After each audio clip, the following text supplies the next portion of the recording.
decisión fue no firmar. Y a partir de allí se desató una represión sobre mi persona y sobre mi equipo que no ha terminado.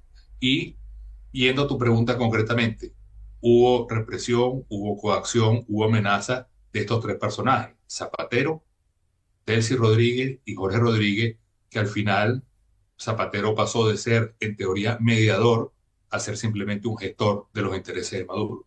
Zapatero te amenazó. ¿Cómo? ¿Qué te dijo?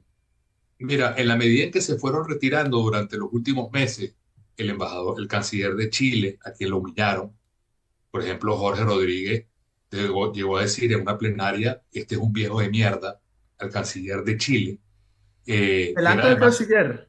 delante del canciller, además que era socialista.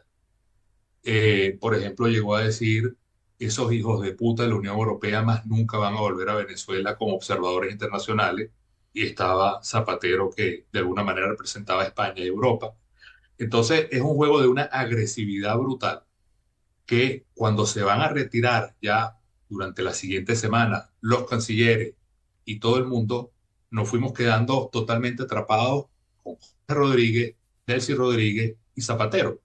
Y cuando yo me negué a firmar, fueron 3 días de una enorme presión, donde era, vas a ir preso, vamos a ir contra tu familia.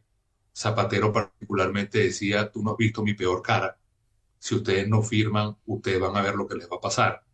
¿Por qué?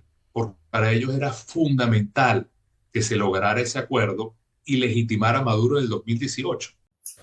Eh, en ese momento, cuando usted se niega a firmar, año 2018, es cuando Zapatero le amenaza. ¿Cómo fue esa escena, ese momento? Bueno, es que no fue un momento, honestamente, Albert, fue toda una cantidad de presiones durante muchos días y horas, porque era ya la recta final donde ellos tenían la ilusión de lograr ese acuerdo barato, y el proceso no fue simplemente un evento, sino que fue toda una cantidad de horas y días presionando y presionando y presionando, donde llamaban, por ejemplo, a Maduro, y Maduro ofrecía a cambio también cosas baratas. Te pongo un ejemplo. Nosotros entramos a esa negociación y todos los partidos eran legales, y durante el diálogo se ilegalizaron todos los partidos. En esas horas finales y esos días finales, Jorge Rodríguez llamaba a Maduro y Maduro decía, bueno, le damos la legalización de los partidos, como si fuera unas baratijas que estás negociando, ¿no? Y en todo ese proceso se fue poniendo más agrio, más fuerte, más duro, hasta que las amenazas de Jorge y Delcy de llevarme a la cárcel fueron permanentes y constantes, violentas. Y en el caso de Zapatero, que perdió los papeles, él me dijo, no has visto mi peor cara, ustedes tienen que firmar, deben firmar, no sabes lo que te va a pasar si no firma, porque él estaba absolutamente consubstanciado en el hecho de que saliera cualquier tipo de negociación. Y la tortura, como la sufre también y la ha sufrido Edmundo González, pero que esa coacción, torturas y amenazas han continuado posteriormente. Me parece muy grave lo que ha dicho usted, es decir, sigue siendo víctima de esa coacción, de esa amenaza aquí en España.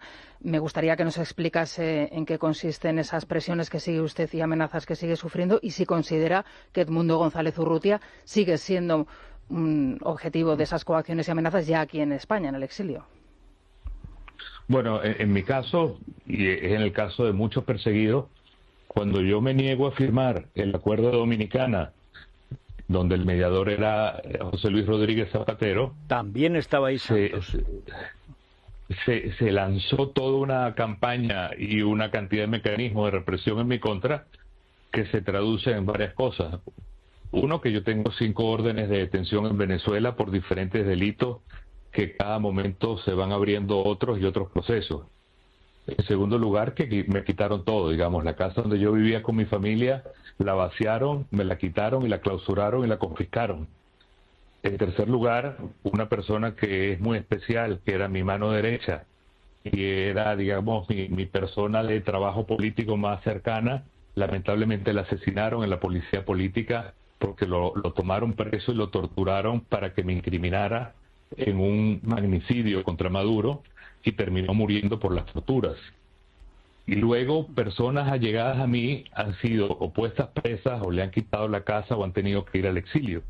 Y hay un proceso psicológico de estar permanentemente llamándome asesino, golpista, conspirador y toda esta cantidad de cosas que conocemos con el lenguaje que al final forman parte de una rutina. Y eso es algo que opera como una forma sistemática cubana, que es un tema que es importante hablarlo, que esto no es solo Maduro, es Maduro y una cantidad de países que tienen una agenda antidemocrática y antioccidente detrás de Maduro y que operan libremente en Venezuela, y esa es parte de la presión que recibimos muchos de los perseguidos políticos en Venezuela en cualquier parte del mundo que estemos.